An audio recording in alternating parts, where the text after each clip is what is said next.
Hello student. आज हम लोग फिजिक्स में ऑप्टिक्स चैप्टर में वेव ऑप्टिक्स में एक हम लोग को पढ़ना है interference of light. Wave optics में हाइगन्स प्रिंसिपल्स के बाद आपको पढ़ना है इंटरफेरेंस ऑफ लाइट। तो इंटरफेरेंस ऑफ लाइट में हम लोग को बेसिकली उसका डिफिनेशन क्या है और उसका सोर्सेज और उसका कंडीशन जो बनता है इंटरफेरेंस ऑफ लाइट जो होता है उसमें क्या क्या कंडीशन से वह इंटरफेरेंस ऑफ लाइट होता है। तो बेसिकली कहता है कि इंटरफेरेंस ऑफ लाइट में आपको सबसे पहले है कि कोहेरेंट सोर्स होना चाहिए। अब देखिए सर कोहेरेंट सोर्स क्या होता है। तो बेसिकली क्या होता है जब टू सोर्स ऑफ लाइट जो है अगर उसका वेवलेंथ, फ्रीक्वेंसी और फेज अगर सेम होता है तो वैसे सोर्स ऑफ लाइट को हम लोग कोहेरेंट सोर्स ऑफ लाइट कहते हैं। बेसिकली कहते हैं इसमें जो फेज डिफरेंस होना चाहिए बहुत कम से कम होना चाहिए या बेसिकली कांस्टेंट होना चाहिए। अगर फेज डिफरेंस अगर कांस्टेंट है तो वैसे सोर्स को हम लोग बेसिकली क्या कहते हैं, उसको कोहेरेंट सोर्स कहते हैं। बेसिकली जो जनरल लाइट होता है वो कोहेरेंट सोर्स नहीं होता है। एक मोनोक्रोमेटिक लाइट जो होता है वो एक कोहेरेंट सोर्स होता है। तो कोहेरेंट सोर्स का एक ऐसा कंडीशन है कि कब का कोहेरेंट सोर्स हमको प्राप्त हो सकता है। तो जब दो कोहेरेंट सोर्स एक दूसरे पर सुपरपोज करता है, उसका सुपरपोजिशन होता है, तो जो रिजल्टेंट जो एनर्जी जो बनता है हम लोग का वो क्या कहलाता है, आपका इंटरफेरेंस ऑफ लाइट। तो इसलिए वो डिफिनेशन भी लिखा है आपका, जो लिखा है कि redistribute light energy in a medium on account of superposition of light waves. और किसका होना चाहिए, टू कोहेरेंट सोर्सेस का। इसलिए टू कोहेरेंट सोर्स का जो सुपरपोजिशन होगा एक दूसरे पर मिलेगा तो वह जो लाइट का जो फॉर्मेशन करता है हम लोग का, वह जो लाइट फॉर्म होता है वह क्या होता है, आपका इंटरफेरेंस ऑफ लाइट करता है। अब क्या है कि जब दो लाइट अगर मिल रहा है हम लोग का, सुपरपोज हो रहा है, तो उसमें जो उसका जो इमेज जो फ्रिंज बनता है उसका कंडीशन क्या क्या हो सकता है, वो एक कंडीशन है। और उसमें वहां हम लोग को दो तरह का बनेगा। एक उसको हम लोग, एक है कंस्ट्रक्टिव इंटरफेरेंस होता है और दूसरा होता है डिस्ट्रक्टिव इंटरफेरेंस होता है। तो कंस्ट्रक्टिव इंटरफेरेंस मतलब जहां आपका ब्राइटनेस मिलेगा वो आपका कंस्ट्रक्टिव हो गया, और जहां डार्कनेस मिलेगा, पॉइंट जहां डार्क पॉइंट आपको नजर आ रहा है वो क्या होगा आपका, जब बेसिकली अंश डबल स्लिट एक्सपेरिमेंट जब किया गया तो वहां पर आपका अलग अलग तरह का फ्रिंज मिला हुआ है।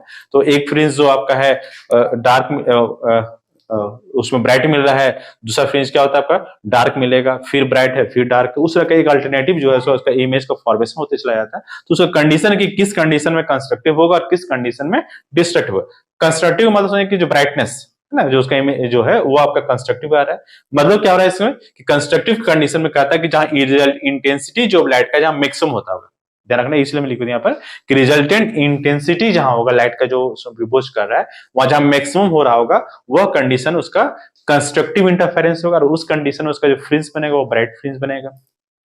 तो अब कह रहा है कि उसका फेज डिफरेंस कितना आपका कितना होगा वहां पर। तो फेज बिजली क्या कहते हैं, जो कंस्ट्रक्टिव इंटरफेरेंस जब होता है तो उस कंडीशन में उसका जो एंगल्स जो होता है वह, इसका जो फॉर्मूला आपका देखिएगा, थोड़ा सा फॉर्मूला अगर मैं आप लोग को याद हो थोड़ा सा कि फॉर्मूला क्या होता है, जो इंटेंसिटी जो फॉर्म निकाला जाता है वो होता है आपका ए स्क्वायर प्लस बी, ए स्क्वायर प्लस क्या होता है आपका ए बी कॉस फाई के टर्म पे चलता है। ये जो है ना कॉस थीटा, ये फॉर्मूला के आधार पर चलता है। मैं यहाँ पे जो क्या आता है क्या हम लोग का, ये जो यहाँ आता है आपका वह ए स्क्वायर, ए और बी के टर्म में जो टर्म आता है वो एम्पलीट्यूड जाता है और वहां पर क्या होता है कॉस होता है। और कॉस के कंडीशन से ही आपको एंगल निकालना मिले, जो एंगल आपको निकालना क्या निकाला, कॉस के टर्म में निकालना। अब मैक्सिमम का जो कंडीशन होता है कॉस में वो वैल्यू कितना था, मैंने कॉस फाइव क्या हो गया, मैक्सिमम हो गया। मैंने कॉस अगर मैक्सिमम है तो उसका इंटेंसिटी भी क्या होगा, मैक्सिमम होगा। और कॉस फाइव का वैल्यू, कॉस का वैल्यू जो मैक्सिमम होता है वो क्या होता है, वन होता है। वो वैल्यू क्या होता है, प्लस वन हो गया। अब देखिए कि प्लस वन जो वैल्यू है कॉस का वह कितना डिग्री का होता है, कॉस जीरो का मान वन होता है। तो कॉस जीरो का वैल्यू क्या होगा, तो फाइव का जो मान है कितना आपका जीरो हो जाएगा। जीरो के बाद आपका क्या हो जाएगा टू पाई, फिर क्या होगा फोर पाई, फिर क्या होगा आपका सिक्स पाई। ये जो वैल्यू जितना आएगा वो सभी क्या वन वन का टर्म में आ जाएगा। कॉस जीरो डिग्री का मान वन हो जाएगा, कॉस टू पाई का वैल्यू भी वन हो जाएगा, कॉस फोर पाई का वैल्यू वन हो जाएगा। इस तरह से चले जाएगा। तो अगर जनरल हम कंडीशन अगर हम निकाला जाए कि जनरल कंडीशन फाइव का मान क्या होगा, तो फिर फाइव का मान क्या होगा आपका, ये जो कंडीशन आपका टू एन पाई आ जाएगा। क्योंकि जहां पर एन का वैल्यू क्या होगा आपका, जहां पर एन का मान हम लोग क्या पुट कर सकते हैं, तो एन का मान जो है so zero one two three put करते चले जाएंगे। अगर जीरो पुट करेंगे तो पूरा टर्म जीरो, तो फाइव का मान जीरो आ जाएगा। अगर वन पुट करते हैं तो टू पाई हो जाएगा, टू पुट करेंगे तो फोर पाई हो जाएगा। तो ये जो जनरल इसका जो फेज डिफरेंस फाइव के हम लोग यहाँ पर है, ये आपका फेज डिफरेंस कहलाता है। दो चार है, एक को कहलाएगा फेज डिफरेंस कहलाता है। तो फेज डिफरेंस का जो फॉर्मूला बन गया आपका वो आपका फाइव आ गया। तो आपका फेज डिफरेंस 2n पे याद रखना है। कंडीशन क्या रखना है कि कंस्ट्रक्टिव इंटरफेरेंस में जहां पर रिजल्टेंट इंटेंसिटी का मान सबसे ज्यादा होता है वह आपका कंस्ट्रक्टिव इंटरफेरेंस कहलाता है। वह कंडीशन वहां पर ब्राइटनेस फ्रिंज का फॉर्म करता है। वह कंडीशन क्या है कि cos फाइव बेसिकली क्या होता है, cos फाइव का मैक्सिमम वैल्यू होना चाहिए और cos फाइव का मैक्सिमम वैल्यू जो है वो +1 होता है। और वह +1 किस किस कंडीशन में प्राप्त होगा, हम लोग cos का वैल्यू होगा ट्रिग्नोमेट्री पढ़ेंगे तो cos 0 डिग्री का 360 डिग्री का वह बढ़ते चला जाएगा। तो जनरल जो फॉर्मेट आता है फेज डिफरेंस का वो क्या आता है आपका, अगर वैल्यू पुट करेंगे n के टर्म में तो आपका 2n पाई के टर्म में चेंज होगा, n का वैल्यू 1 2 3 हम लोग पुट करते चले जाएंगे। ये आपका फेज डिफरेंस हो गया। दूसरा आपको निकालना है पाथ डिफरेंस। कंस्ट्रक्टिव इंटरफेरेंस का पाथ डिफरेंस कितना होगा, तो बेसिकली जब पाथ डिफरेंस निकालेगा तब पाथ डिफरेंस का फॉर्मूला करना है λ/2π और फाइव। फॉर्मूला करना पड़ेगा पाथ डिफरेंस का जो फॉर्मूला है वह क्या आपका है, क्या करना है λ/2π और क्या आपका फाइव है। फाइव ही आपका जो यहाँ पर फेज डिफरेंस आया था, तो λ/2π और क्या होगा फाइव कितना आया था 2n पाई आया था। पाई से पाई क्या होगा कैंसिल हो जाएगा, तो क्या हो जाएगा 2 से 2 कैंसिल हो जाएगा आपका, तो क्या बचेगा सिर्फ n लैम्डा बचेगा। तो जो आपका पाथ डिफरेंस का जो फॉर्मूला आ गया वो क्या आ गया, x बराबर आ गया n लैम्डा।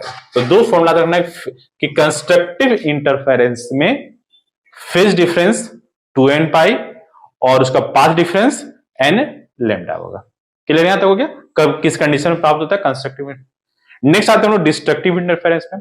डिस्ट्रक्टिव इंटरफेरेंस वैसे जहां पर रिजल्टेंट इंटेंसिटी जो होता है वो क्या होता है आपका मिनिमम होता है। क्या क्लियर आता है कि रिजल्टेंट इंटेंसिटी अगर मिनिमम हो रहा है उस जगह पर हम लोग को जो इंटरफेरेंस होगा कैसा होगा, डिस्ट्रक्टिव इंटरफेरेंस होगा। और जो फ्रिंज मिलेगा वो कैसा मिलेगा आपका, डार्क फ्रिंज मिलता है। बेसिकली क्या होता है डार्क और ब्राइटनेस में क्या होता है डिफरेंस, जहां पर ब्राइटनेस बहुत ज्यादा धीरे घटते फिर वो डार्क होता है फिर वो ब्राइट होता है, वो कंडीशन में इक्वली फ्रिंज बनते चला जाता है इंटरफेरेंस ऑफ लाइट में। तो जहां पर इंटेंसिटी ऑफ लाइट जो होगा वो क्या होगा आपका मिनिमम इंटेंसिटी होगा, सबसे कम जहां इंटेंसिटी हो जाएगा वह आपका डिस्ट्रक्टिव इंटरफेरेंस का कंडीशन हो जाता है।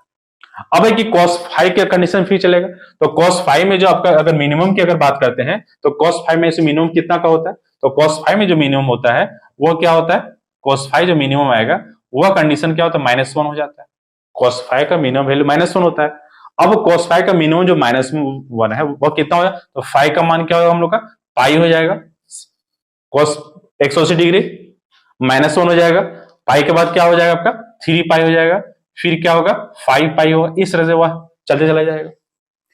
अब यहां पर अगर हम देखिएगा इसका जनरल फॉर्मूला अगर पुट करेंगे n का मान में, तो ये जो n का मान आया है n का मान हम लोग शुरुआत कहां से करेंगे, अगर 0 पुट करें, अगर यहाँ पर बेसिकली यहाँ पर इसे 1 लिखते हैं, n का मान अगर 1 पुट करते हैं 2 में 1 के 1 बचेगा, 3 पाई बचेगा, नहीं n का मान यहाँ क्या होगा 1 2 3 4 इस तरह से बढ़ते चला जाएगा। n का मान 1 पुट करेंगे तो 2 -1 पाई बचेगा, अगर 2 बैठाते हैं तो 4 में 1 गया तो 3 बचेगा, ठीक है 3 बैठाएंगे 6 में 1 गया 5 बचेगा। तो ये आपका जनरल कंडीशन हो जाता है इसका फेज डिफरेंस का 2n - 1 पाई। क्लियर हो गया कि कैसे इसको लिखा जा रहा है, cos फाइव का वैल्यू -1 सबसे कम होता है। जब cos फाइव का मान सबसे कम हो गया तो cos में -1 किसका वैल्यू होता है 180 डिग्री में पाई का होता है, नेक्स्ट किसका होता है 3 पाई का होता है, उसके नेक्स्ट किसका होगा 4 पाई का होगा। ये वैल्यू सभी का मान कितना -1 होता है। अब इसको जनरल टर्म में अगर लिखा जाए ऐसा लिखेंगे इसको सेट किया जाए तो उसको जनरल का लिखा जाता है तो 2n - 1 पाई लिखते हैं। जहां पर अगर हम लोग n का मान 1 पुट करते हैं तो पाई आ जाएगा, 2 पुट करेंगे तो 4 - 1 3 पाई हो जाएगा, 3 पुट करेंगे तो 6 - 1 5 पाई हो जाएगा। ये आपका क्या हो जाता है डिस्ट्रक्टिव इंटरफेरेंस का फेज डिफरेंस जो है वो 2n - 1 पाई होता है। ये क्लियर हो गया। अब आते हैं इसी का कि पाथ डिफरेंस क्या होगा। अब हम जस्ट देखें कि पाथ डिफरेंस फॉर्मूला क्या होता है, λ/2π फाई होता है, λ/2π फाई। तो λ/2π और फाई जो हम लोग का जो है वह क्या आपका है 2n - 1 पाई, जो यहां पर आया था पाई से पाई कैंसिल हो गया, तो कितना आपका आ गया यहाँ पर x का जो वैल्यू फॉर्मूला आ गया वो आ गया आपका 2n - 1/2 और यहाँ हो गया लैम्डा। ये आपका याद रखना है, दोनों का कंडीशन याद रखना है, एकदम बहुत इंपॉर्टेंट फॉर्मूला आपके पास है कि कंस्ट्रक्टिव कब होगा, उसका इंटेंसिटी सबसे ज्यादा होगा, उसका फॉर्मूला फेज डिफरेंस और पार्ट डिफरेंस का क्या होगा। दूसरा अगर डिस्ट्रक्टिव अगर फॉर्म कर रहा है तो उसका फेज डिफरेंस क्या होगा, उसका पार्ट डिफरेंस क्या होगा। ये कंडीशन आपका जो है सो लैम्डा पाई के टर्म में आ रहा है। अगर इसको एम्पलीट्यूड के टर्म में अगर देखा जाए कि अगर इंटेंसिटी अगर बहुत ज्यादा हो रहा है तो उसका एम्पलीट्यूड का कंडीशन में क्या बनता है, उसका एक हम लोग फॉर्मूला देखेंगे, उसका विड्थ का फॉर्मूला देते हैं, स्लिट का विड्थ का कंडीशन में क्या बनता है। ठीक है, पहले इसको राइट डाउन करिए, फिर आप क्वेश्चन देखेंगे।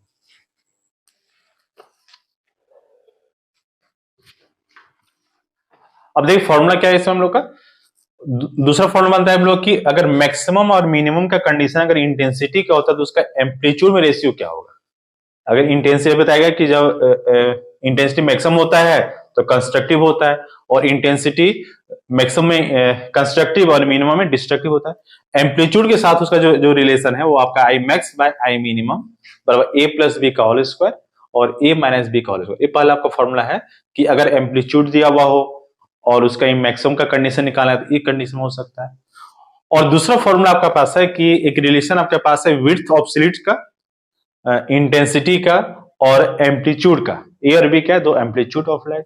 तो तीनों का जो रिलेशन आपका है W1 W2 I1 by I2 a square by b square, ये आपका कंडीशन है। अगर इसमें से आपका इंटेंसिटी दिया हुआ है, विड्थ निकालना है, या इंटेंसिटी दिया हुआ है, एम्पलीट्यूड निकालना है, इस कंडीशन में इसमें अभी लिख दिया है कि विड्थ है और आपका I1 I2 क्या इंटेंसिटी ऑफ लाइट दिया हुआ है। अब देखिए इसमें क्वेश्चन क्या पूछा जाता है। क्वेश्चन इस फॉर्मूला रिलेटेड क्वेश्चन क्या है, क्वेश्चन क्या देता है कि आपका इंटेंसिटी ऑफ लाइट का रेशियो दे देता है और पूछ देता है कि आपका इसमें मैक्सिमम और मिनिमम के केस में इसका इंटरफेरेंस ऑफ पैटर्न रेशियो क्या बनेगा वो आपको बताना है। क्वेश्चन ये आपके पास है। अब दिया हुआ क्या कि इंटेंसिटी का रेशियो, तो इंटेंसिटी का रेशियो आपका ये हो गया और मैक्सिमम का कंडीशन ये हो गया आपका, ये हमको यहाँ एम्पलीट्यूड का चाहिए।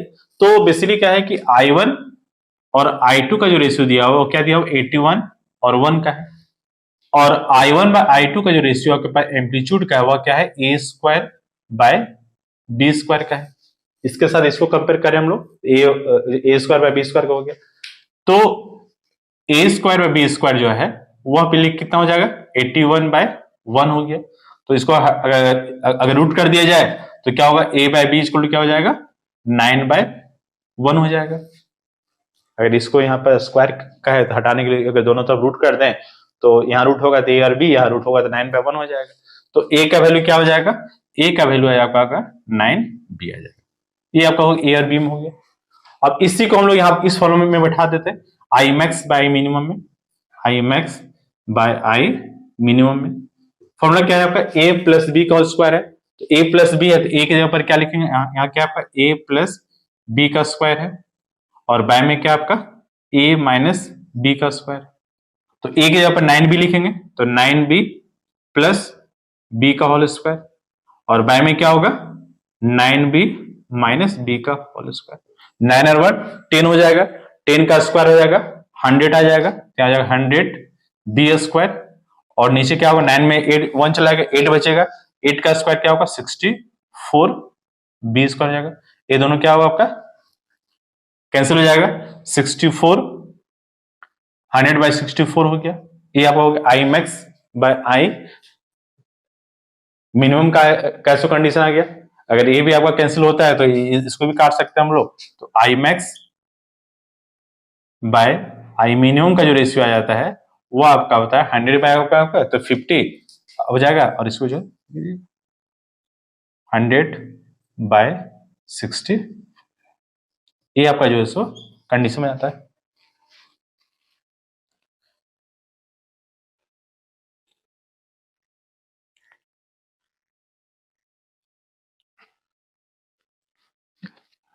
इसको कैंसिल भी कर सकते हैं, तो कैंसिल कीजिएगा तो 2 से काटिए तो क्या होगा 50, और ये आपका होगा 32 हो गया, फिर कटेगा तो 25, और ये क्या होगा आपका 16 हो जाएगा, तो क्या हो जाएगा आपका 25 बाय 60, ये आंसर है।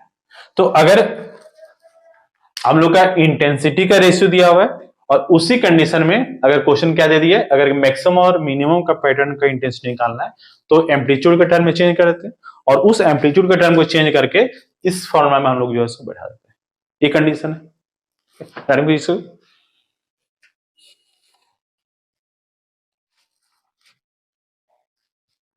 देखिए क्वेश्चन क्या है आपका, क्वेश्चन है कि इंटेंसिटी का रेशियो दिया हुआ है, रेशियो 1:9 का दिया हुआ है, और एम्पलीट्यूड का और विड्थ का स्लिट का रेशियो निकालना है। तो ध्यान रखिए 1:9 है ना, 1:9 आ रहा है, तो 1:9 मतलब क्या होगा, मिनिमम को पहले कर दिया, मैक्सिमम को बाद में कर दिया। इसमें फॉर्मूला हम लोग क्या लिखेंगे, इसमें लिखना पड़ेगा आपको I minimum by I max. Formula क्या बन जाएगा आपका, a माइनस बी का होल स्क्वायर बाय में हो जाएगा a प्लस बी का होल स्क्वायर इक्वल टू 1/9। ये ध्यान रखना पड़ेगा कि अगर बड़ा पहले है तो कम है तो मिनिमम का है, ये मैक्सिमम का है, तो आपको चेंज कर सकते हैं अपने मन से इसको। तो क्या आएगा, a माइनस बी का b by a plus b, इसका क्या हो जाएगा हम लोग का 1/3 हो जाएगा। a स्क्वायर कर दिया पर इसका रूट हो जाएगा, आपका स्क्वायर कैंसिल हो जाएगा, तो आ जाएगा 3a माइनस 3b बराबर क्या होगा, a प्लस बी हो जाएगा।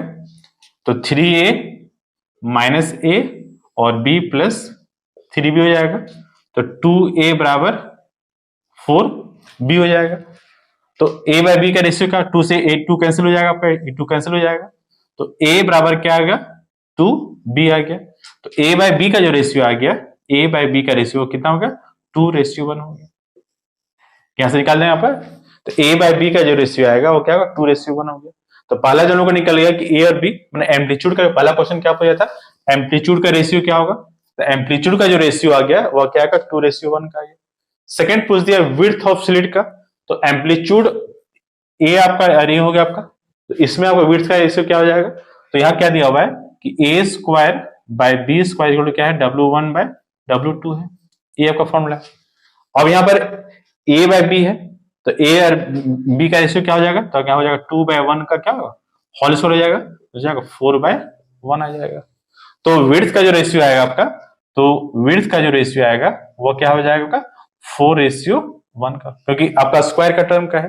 तो विड्थ ऑफ टू स्लिट जो आपका है वह कितना हो जाएगा आपका, वो हो जाएगा आपका 4:1 का हो जाएगा।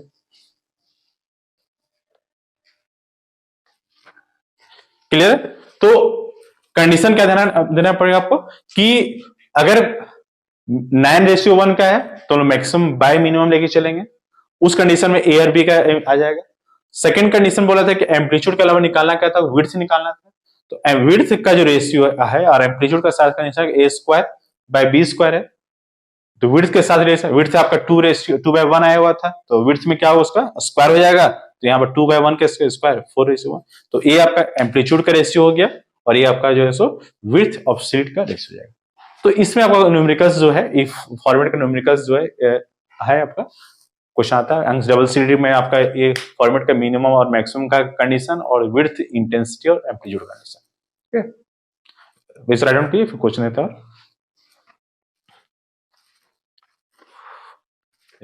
नेक्स्ट क्वेश्चन क्या हम लोग का, नेक्स्ट क्वेश्चन करेंगे टू स्लिट इन अंश डबल स्लिट एक्सपेरिमेंट में विड्थ रेशियो दिया हुआ है। क्वेश्चन में क्या है, विड्थ का रेशियो दिया हुआ है और हमको रेशियो निकालना है मैक्सिमा और मिनिमा के कंडीशन का। ये तो विड्थ से हमको जाना कहां पड़ेगा, हम लोग को स्लिट में जाना पड़ेगा पहले। तो विड्थ का रेशियो दिया हुआ है W1/W2 का दिया हुआ है कितना 25/1 दिया हुआ है, और इसके साथ विड्थ का जो इसका जो है एम्पलीट्यूड का क्या है a square by b square हो गया। तो a और b का रेशियो क्या हो जाएगा, a बाय b का रेशियो इसका रूट हो जाएगा, तो 25/1 में रेशियो हो जाएगा 5:1 का हो जाएगा। तो a का वैल्यू कितना आ जाएगा इसमें, a बराबर हो जाएगा 5b आ गया यहां तक। अब हम आते हैं इसका मैक्सिमम और मिनिमम का कंडीशन में। तो मैक्सिमम का कंडीशन क्या, आई मैक्स बाय आई मिनिमम हो जाएगा हम लोग का। तो आई मैक्स का होगा a प्लस बी का whole square by a minus b का होल स्क्वायर हो जाएगा।